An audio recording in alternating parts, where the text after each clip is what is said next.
जय Hind. Last class में हम लोग कंट्रोल एंड कोऑर्डिनेशन, नियंत्रण एवं समन्वय समाप्त किए थे। आज से हम लोग को जो पढ़ना है वो नेक्स्ट चैप्टर जो है वो आपका जनन है। जनन क्या होता है, जीव जनन क्यों करते हैं, जनन कैसे होता है, इन सभी चीज़ों के बारे में हम लोग इस चैप्टर में क्या करेंगे, पढ़ेंगे। तो सबसे पहले हम लोग समझते हैं कि जनन होता क्या है। आप लोग देखे होंगे कि जितने भी आसपास हम लोगों के आसपास जीव मौजूद होते हैं वो सब अपने जैसे छोटे छोटे नन्हे नन्हे जीवों को क्या करते हैं, उत्पन्न करते हैं। तो ये जो उत्पन्न कर रहे हैं उससे क्या होता है कि उनके प्रजातियों की संख्या में, उनके प्रकार, उनके जैसे जीव दिखाई देने वाले जीवों की संख्या में क्या होती है, वृद्धि होती है। तो ये प्रक्रम जिसके द्वारा एक जीव जो है वो अपने जैसे दूसरे जीवों को क्या करता है, उत्पन्न करता है, ऐसे प्रक्रम को ही हम लोग क्या कहते हैं, जनन कहते हैं। जनन का सीधा सा मतलब होता है कि एक जीव क्या करेगा, अपने ही जैसे दूसरे नन्हे नन्हे जीवों को या दूसरे जीवों को क्या करेगा, उत्पन्न करेगा। और उस प्रक्रम को ही हम लोग क्या बोलेंगे, जनन कहेंगे। जनन अब आता है कि जनन जो है वो जीवों के लिए आवश्यक क्यों है। तो जनन जो होता है वो एक जीवन का एक महत्वपूर्ण अंग होता है, महत्वपूर्ण भाग होता है।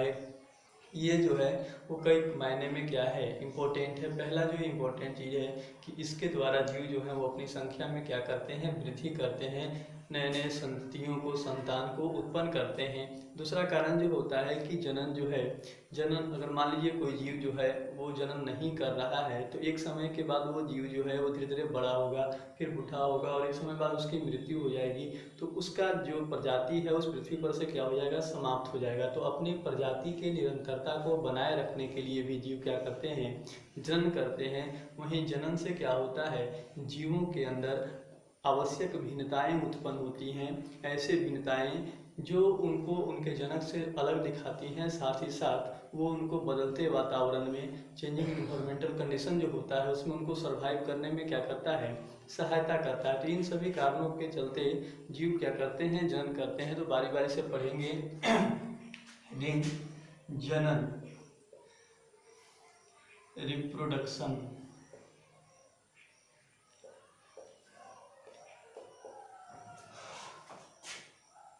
वह प्रक्रम जिसके द्वारा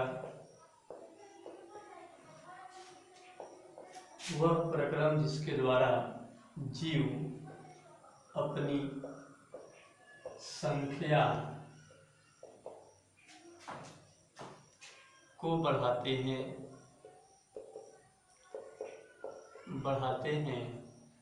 जनन कहलाता है।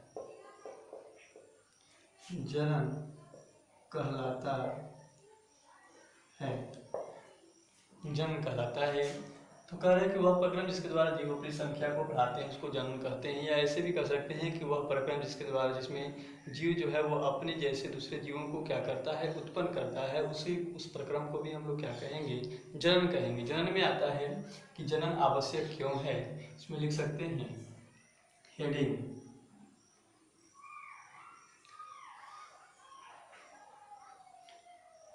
जीवों के लिए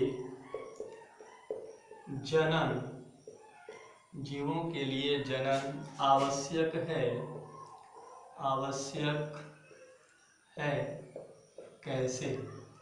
जीव जो है वो जनन क्यों करते हैं, उनके लिए जनन आवश्यक क्यों है। इसमें पहला कारण होता है जनन के द्वारा जीव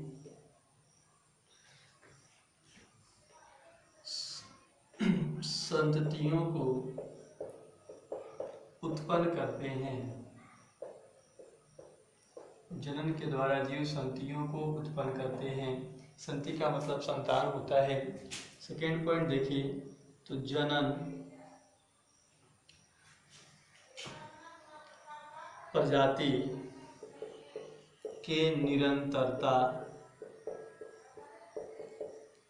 को बनाए रखने में सहायता करता है। प्रजाति के निरंतरता को बनाए रखने में सहायता करता है। निरंतरता बनाए रखने का मतलब होता है कि मान लीजिए अगर कोई प्रजाति जनन नहीं कर रहा है तो वो प्रजाति जो है वो कुछ समय के बाद वो मरेगा तो उसके प्रजाति इस पृथ्वी पर से क्या हो जाएंगे, समाप्त हो जाएंगे। लेकिन वो अगर मरने से पहले जनन कर रहा है, अपने जैसे दूसरे जीवों को उत्पन्न कर रहा है, तो तो क्या होगा, उसके प्रजाति समाप्त नहीं होंगे और पृथ्वी पर उसके प्रजातियों की निरंतरता क्या होगी, बनी रहेगी। नेक्स्ट अगर हम लोग देखें तो जनन से जीवों की संख्या में क्या होती है, वृद्धि होती है। जनन से जीवों की संख्या में, जनन से जीवों की संख्या में वृद्धि होती है। इस विधि द्वारा, जनन द्वारा जीव अपनी क्या करते हैं, संख्या को बढ़ाते हैं। नेक्स्ट पॉइंट अगर देखें तो जनन से संतति में भिन्नताएं उत्पन्न होती है, उत्पन्न होती हैं और ये भिन्नताएं जो है वो उनको सरवाइव करने में, बदलते वातावरण में जीवित रहने में क्या करते हैं, मदद करते हैं। तो इस कारण से जीव क्या करते हैं, जनन करते हैं। जनन के ये कुछ लाभ हैं, ठीक है। इसके बाद अगर बात करें, मान लीजिए ये कोशिका है, ये एक जीव है, इसको जनन करना है तो हम लोग जानते हैं कि कोशिका जो होता है, कोशिका में केंद्रक होता है और केंद्रक में यहाँ पर डीएनए मौजूद होता है। अभी मान लेते हैं कि इस जीव के अंदर डीएनए का संख्या जो है वो 1 ही है। अब ये जीव जब विभाजित होगा, इसकी कोशिका जब 2 भागों में बटेगा तो 2 जीव का निर्माण हुआ, 2 जीव का निर्माण हुआ। तो यहाँ पर डीएनए 1 है तो ये किसी एक कोशिका में चला जाएगा, तो दूसरे कोशिका में डीएनए नहीं मिला। तो इसीलिए क्या होता है कि जीव जो होते हैं वो जनन से पूर्व पहले क्या करते हैं कि अपना जो डीएनए होता है उसका द्विगुणन करते हैं और ये द्विगुणन करने के बाद क्या होता है, ये जो डीएनए है इसकी संख्या भी कितनी हो जाती है, डबल हो जाती है। और जैसे ही द्विगुणन करने के बाद संख्या डीएनए का डबल होगा, वो दोनों कोशिकाओं में क्या हो जाएगा, एक एक डीएनए प्राप्त होगा। तो ये क्वेश्चन पूछता है कि जनन से पहले जो जीव होते हैं उनमें डीएनए रेप्लिकेशन जो होता है, डीएनए का द्विगुणन क्यों होता है। तो जनन से पहले जीवों में डीएनए का रेप्लिकेशन इसलिए होता है ताकि दोनों जो जीव जिससे नए जीवों का निर्माण हो रहा है, दोनों को डीएनए का एक एक कॉपी, एक एक प्रति जो होता है वो प्राप्त हो सके। ये क्वेश्चन पूछता है, इसको लिखवाते हैं। पहले इसको नोट करिए ऊपर वाले को।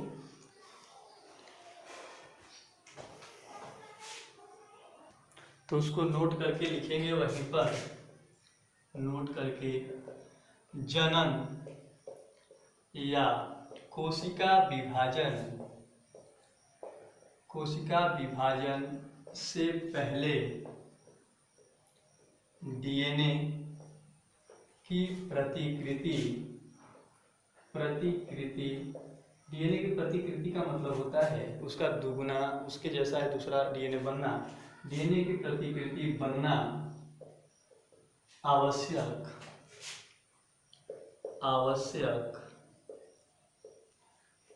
होता है, आवश्यक होता है क्योंकि जनन के बाद बनने वाले दोनों कोशिकाओं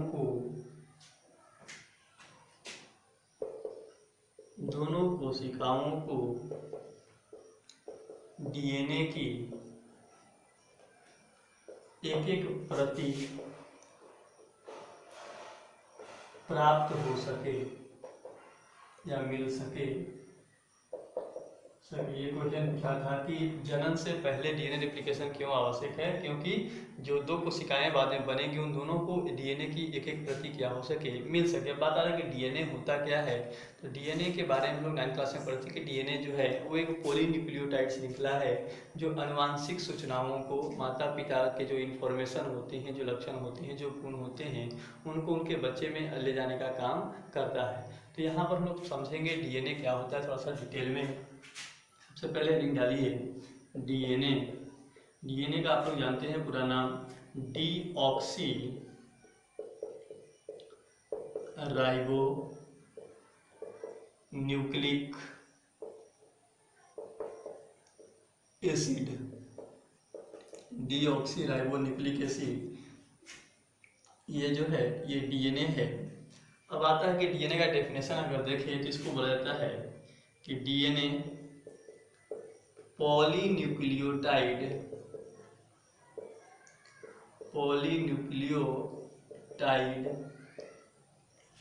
श्रृंखला है, पॉलीन्यूक्लियोटाइड श्रृंखला है जो आनुवंशिक सूचनाओं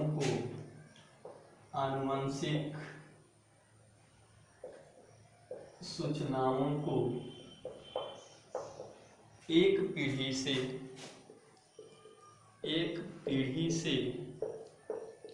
दूसरे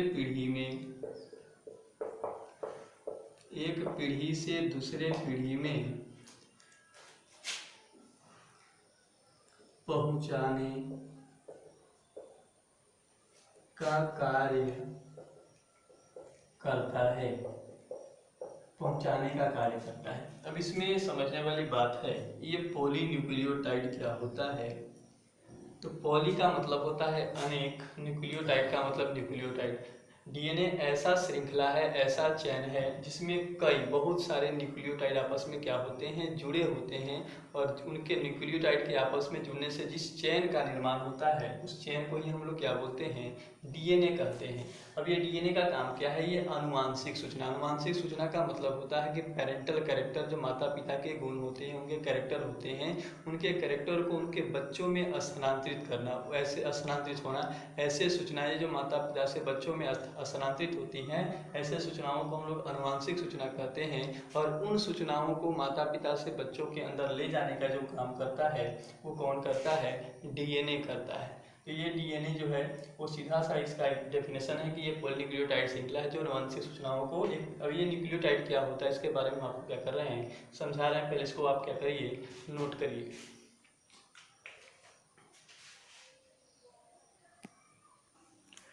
अभी बताया कि डीएनए में कई न्यूक्लियोटाइड अणु होते हैं। अब न्यूक्लियोटाइड अणु का निर्माण किसके द्वारा होता है, अगर हम लोग न्यूक्लियोटाइड को देखें, न्यूक्लियोटाइड शॉर्ट में समझेंगे तो ये जो न्यूक्लियोटाइड होता है वो 3 चीज़ों से मिलकर के बना होता है। पहला जो होता है वो होता है फॉस्फेट होता है। सेकेंड होता है राइबोज शर्करा या राइबोज शुगर, और तीसरा जो होता है वो होता है नाइट्रोजन क्षार। ये 3 चीज मिलकर के किसका निर्माण करते हैं, न्यूक्लियोटाइड का निर्माण करते हैं। अब बात आता है कि इसमें से जो फॉस्फेट है वो राइबोज शर्करा से जुड़ा होता है। राइबोज शर्करा किससे, नाइट्रोजन क्षार से, और ये तीनों जब जुड़ते हैं तो उससे किसका निर्माण होता है, न्यूक्लियोटाइड का निर्माण होता है। अब ये जो नाइट्रोजन क्षार होते हैं ये 2 प्रकार के होते हैं। पहला जो होता है उसको बोलते हैं प्यूरिन, ध्यान रखना, प्यूरिन कहते हैं। और सेकेंड जो नाइट्रोजन क्षार होता है उसको पायरीमेडीन कहते हैं, पायरीमेडीन। अब ये प्यूरिन जो होता है इसमें 2 नाइट्रोजन बेस आते हैं, एक होता है ए और दूसरा होता है जी। ए और जी, ए का मतलब होता है एडेनिन और जी का मतलब होता है ग्वानिन। चाहते हैं तो लिख सकते हैं, इसे कोई जरूरी नहीं है। ए का मतलब है एडेनिन और जी का मतलब होता है ग्वानिन। ठीक इसी प्रकार से जो पायरीमेडीन होते हैं ये टोटल 3 प्रकार के होते हैं। एक होता है सी का मतलब होता है साइटोसिन। दूसरा होता है यू का मतलब होता है यूरासिल। और थर्ड जो होता है वो टी होता है, टी का मतलब होता है थाइमिन। तो ये टोटल नाइट्रोजन क्षार जो है वो कितने प्रकार के हैं, 5 प्रकार के हैं। इनमें से 4 प्रकार के जो नाइट्रोजन बेस होते हैं वो डीएनए में पाए जाते हैं। वो कौन कौन होता है, तो डीएनए में पाए जाने वाला जो नाइट्रोजन बेस है, अगर हम डीएनए में देखें तो डीएनए में 4 प्रकार के नाइट्रोजन बेस होते हैं। एक तो होता है ए, और ए के साथ कौन हमेशा जुड़ता है, ध्यान रखिएगा टी। ए हमेशा किसके साथ जुड़ता है, टी के साथ, और उन दोनों के बीच में कितना बॉन्ड होता है, डबल हाइड्रोजन बॉन्ड होता है। वहीं जो जी होता है वो हमेशा किसके साथ जुड़ता है, सी के साथ, और उन दोनों के बीच में कितना बॉन्ड होता है, 3 गो। तो ए टी जी सी जो होते हैं वो किस में पाए जाते हैं, डीएनए में पाए जाते हैं। वहीं अगर हम लोग आरएनए की बात करें, डीएनए का जैसा ही आरएनए होता है, ठीक है ना, डीएनए का एक तरह से कह सकते हैं कि जीरोक्स होता है। और ये आरएनए जो होता है, आरएनए में क्या होता है, आरएनए में भी 4 प्रकार के नाइट्रोजन बेस होते हैं, लेकिन वो कौन कौन होते हैं? तो इसमें ए था, तो ए के साथ आरएनए में कौन होता है? ए के साथ हमेशा आरएनए में यू आपको मिलेगा, और जो जी है वो हमेशा किसके साथ मिलेगा? सी। कहने का मतलब डीएनए में यू गायब रहता है और आरएनए में कौन गायब रहता है? टी गायब रहता है। तो डीएनए में टोटल कितने प्रकार के नाइट्रोजन बेस हो गए? 4 प्रकार के, ए, टी, जी और सी।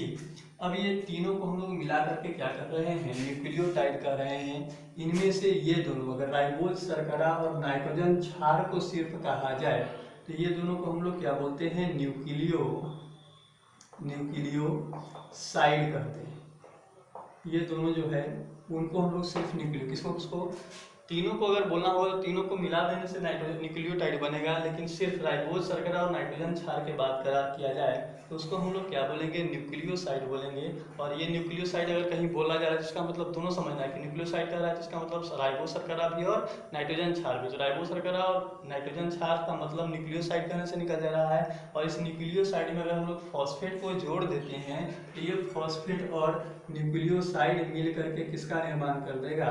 न्यूक्लियोटाइड का। और यही न्यूक्लियोटाइड जो है वो मिल करके बहुत सारे न्यूक्लियोटाइड, कहने का मतलब ये 3-3 का समूह जो है वो कई भागों में मिल जाएगा। तो उनके मिलने से क्या होता है? डीएनए का निर्माण होता है। इधर देख सकते हैं, बना रहे हैं समझने के लिए डीएनए। तो पहले भी बताया कि डीएनए में 4 प्रकार के नाइट्रोजन बेस होते हैं। कौन कौन होता है? ए होता है, टी होता है, जी होता है, सी होता है। इसी प्रकार से ए और टी और लिख सकते हैं बहुत सारा, ठीक है, अपने मन से। अब बताया कि ए के साथ हमेशा कौन जुड़ता है? टी जुड़ता है। तो ए के साथ हमेशा टी जुड़ेगा, उसको बाद में जोड़ेंगे। पहले इधर देखिए, ए है तो ए क्या है? ये इधर वाले सब क्या है? नाइट्रोजन क्षार है। तो नाइट्रोजन क्षार तो हो गया। अब किसको लिखना है? राइबोज शर्करा को। नाइट्रोजन क्षार से कौन जुड़ा होता है? राइबोज शर्करा। तो ए के साथ किसको जोड़ेंगे? राइबोज शर्करा को। तो इसको हम लोग एस संकेत प्रयोग कर रहे हैं, एस से। शर्करा का मतलब एस मान लेते हैं। तो ये सब के सब नाइट्रोजन बेस है। नाइट्रोजन बेस से कौन जुड़ा होता है? राइबोज शर्करा जुड़ा हुआ होता है। जिससे राइबोज शर्करा को जोड़ रहे हैं, एस को, राइबोज शर्करा। और इस शर्करा के साथ कौन जुड़ा होता है? फॉस्फेट। तो इसके साथ हम लोग फॉस्फेट को जोड़ रहे हैं, P4 फॉस्फेट। इस प्रकार से फॉस्फेट।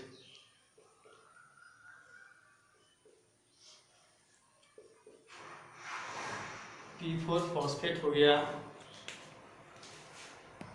अब यहाँ पर अगर देखा जाए तो न्यूक्लियोटाइड, ये एक फॉस्फेट है, शुगर है, और ये क्या है? नाइट्रोजन क्षार है। ये तीनों मिलकर के एक न्यूक्लियोटाइड का निर्माण कर रहे हैं। ठीक उसी प्रकार से ये तीनों मिलकर के एक न्यूक्लियोटाइड, ये तीनों मिलकर के एक न्यूक्लियोटाइड। इसी प्रकार से ये तीनों भी, तीन भी मिलकर के क्या कर रहे हैं? एक एक न्यूक्लियोटाइड का निर्माण कर रहे हैं। क्यों? क्योंकि इन तीनों में फॉस्फेट, शर्करा और नाइट्रोजन क्षार मौजूद है। तो ये फॉस्फेट, शर्करा और नाइट्रोजन क्षार मिलकर किसका निर्माण करते हैं? न्यूक्लियोटाइड। अब ये न्यूक्लियोटाइड अभी क्या है? एक दूसरे से अलग अलग है। तो इसको हम लोग डीएनए नहीं कहेंगे। डीएनए का मतलब होगा कि जब ये न्यूक्लियोटाइड सब के सब आपस में क्या हो जाएंगे? जुड़ जाएंगे। इस प्रकार से जैसे ही ये न्यूक्लियोटाइड आपस में जुड़ेंगे तो ये सब जुड़ने से ये जो चेन बन रहा है एक लंबा सा, इसी चेन को हम लोग क्या कहते हैं? डीएनए कहते हैं। अब ये डीएनए का एक स्ट्रैंड है, एक कड़ी है। डीएनए जो होता है वो दोहरी कड़ी होता है हम लोगों में। तो ये एक कड़ी अगर हम लोग बना चुके हैं तो दूसरा कड़ी अपने आप बना सकते हैं। अभी बताए थे ए के साथ हमेशा कौन जुड़ता है? टी जुड़ता है। इधर टी लिख सकते हैं, टी के साथ ए के साथ टी, तो टी के साथ हमेशा कौन होगा? ए होगा। जी के साथ कौन जुड़ता है? सी जुड़ता है। सी के साथ कौन जुड़ेगा? जी। ए के साथ फिर टी, और टी के साथ कौन? ए। अब अभी बताए थे कि बॉन्ड ए और टी के बीच में क्या वो बॉन्ड होता है? डबल बॉन्ड होता है। तो इनके बीच में 2 लाइन इस तरह से खींच देंगे। टी और ए के बीच में कितने बॉन्ड होते हैं? 2 बॉन्ड होते हैं, इनको भी 2 इस खींच देंगे। जी और सी के बीच में 3 होता है। इस प्रकार से ए और टी के बीच में 2 और ए और टी के बीच में 2। तो इस प्रकार से एक और नाइट्रोजन क्षार हम लोग लिख लिए। अब इस नाइट्रोजन क्षार के साथ कौन जुड़ा होगा? राइबोज शर्करा। तो शर्करा को हम लोग किससे लिख रहे हैं? एस से लिख रहे हैं, एस से। तो इसको हम लोग इस प्रकार से एस लिखते जाएंगे, एस। अब शर्करा से कौन जुड़ा होता है? फॉस्फेट। तो सब में फॉस्फेट इस प्रकार से जोड़ देंगे।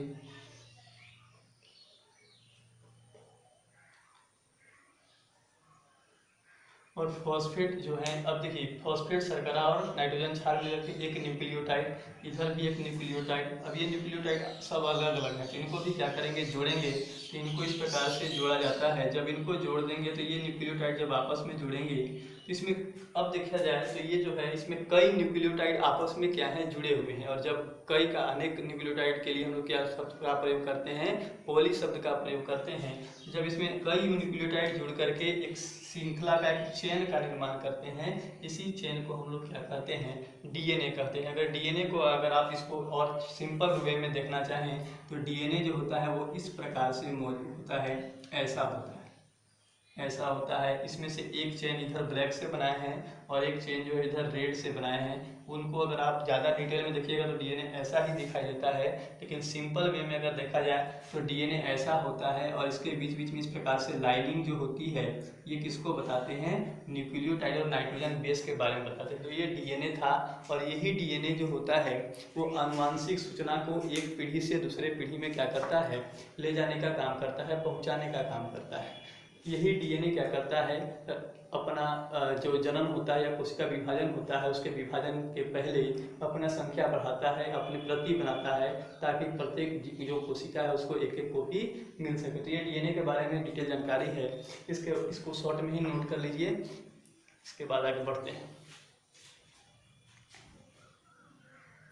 अब आगे देखिए जो पढ़ना है वो जनन के प्रकार, जनन के प्रकार, टाइप्स ऑफ रिप्रोडक्शन। अब जनन जो होता है उसको मेनली हम लोग कितने भागों में बांटते हैं? दो भागों में बांटते हैं। एक जनन ऐसा होता है जिसमें केवल एक जीव भाग लेते हैं, एक जनक भाग लेता है। तो ऐसे जनन जिसमें केवल और केवल एक जनक की आवश्यकता होती है उसको अलैंगिक जनन कहेंगे। और ऐसे जनन जिसमें दो जीव भाग लेते हैं या दोनों जीवों की आवश्यकता होती है, ऐसे जनन को हम लोग क्या बोलेंगे? लैंगिक जनन बोलेंगे, सेक्सुअल रिप्रोडक्शन बोलेंगे। तो यहाँ पर जनन को हम लोग कितने भागों में बांट रहे हैं? दो भागों में। पहला जो होता है वो होता है अलैंगिक जनन। अलैंगिक जनन, अलैंगिक जनन को बोलते हैं एसेक्सुअल रिप्रोडक्शन।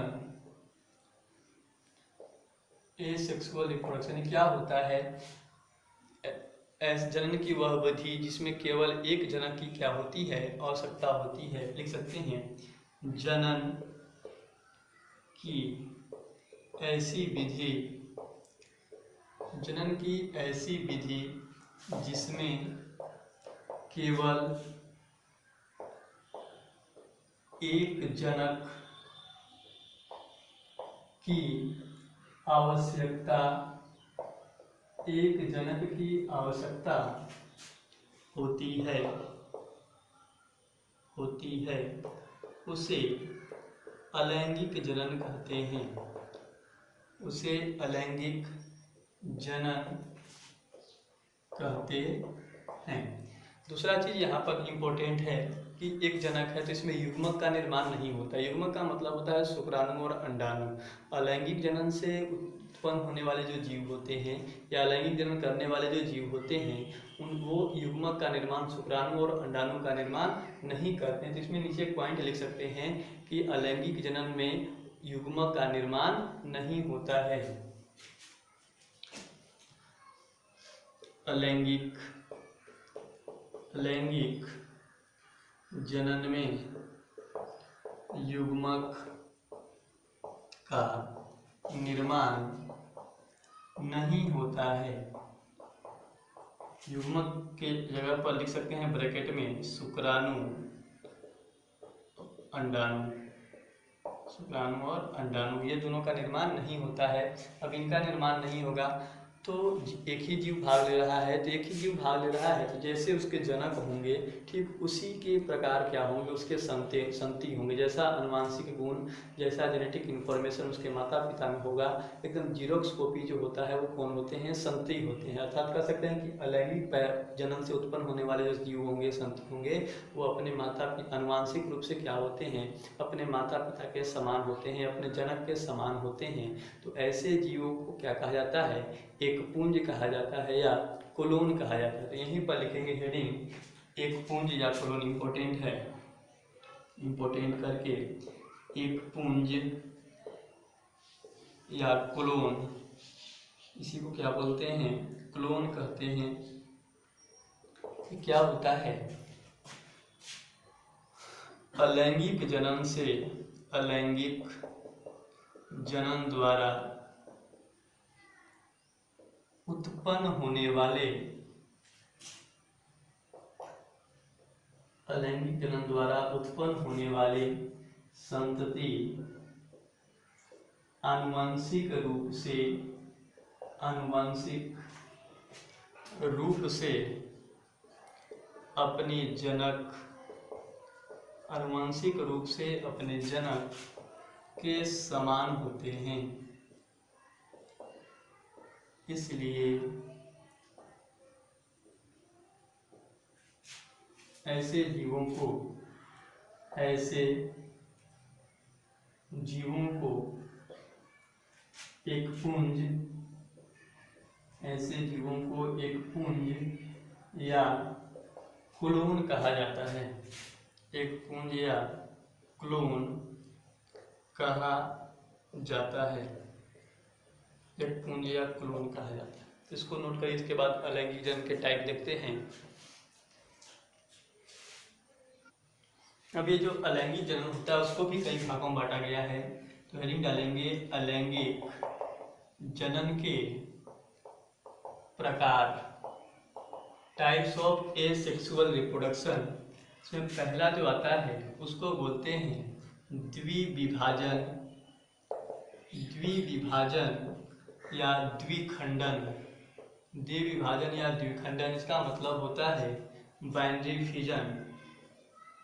द्विविभाजन या द्विखंडन, इसका मतलब होगा बाइनरी फिजन, बाइनरी फिजन होता है। अब इसमें क्या होता है, एक कोशिका विभाजित होकर के दो कोशिकाओं का निर्माण करता है। वो बाद में हम लोग डिटेल में पढ़ेंगे, पहले इसका एग्जाम्पल यहीं पर नोट करिए।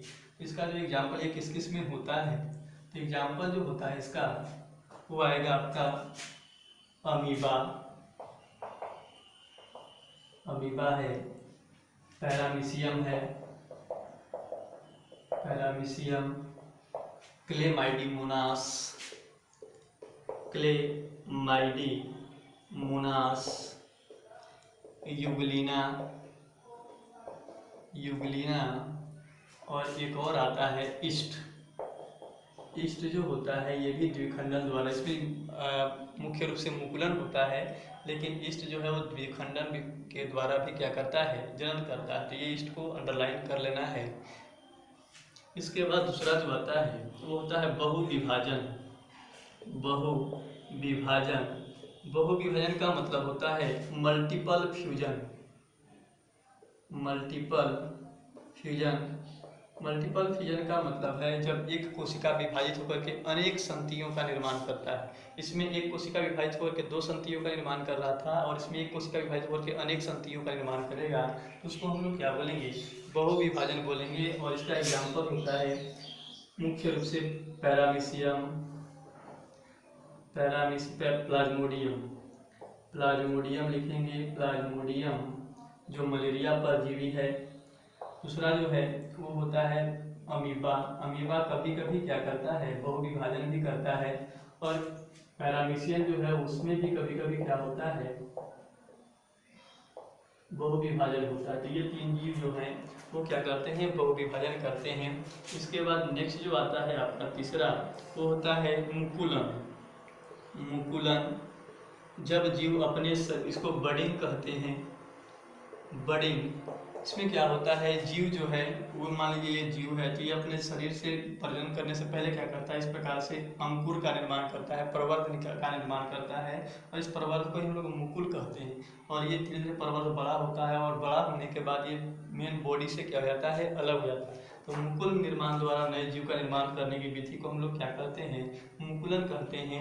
और इसका जो एग्जाम्पल होता है वो आपका होता है ईस्ट एवं हाइड्रा, ईस्ट एवं हाइड्रा। इसके बाद नेक्स्ट आता है फोर्थ, वो होता है आपका रीजेनरेशन, जिसको पूर्ण जनन बोलते हैं। पूर्ण जनन, इसको बोलते हैं रीजेनरेशन। और रीजनरेशन का मतलब क्या होता है, जीव अपने शरीर को कई भागों में बांट देता है और बांटने के बाद प्रत्येक खंड जो होता है वो टूटने के बाद एक नए जीव का क्या करता है, निर्माण करता है। और इसका बेस्ट एग्जांपल जो होता है वो प्लेनेरिया होता है। प्लेनेरिया,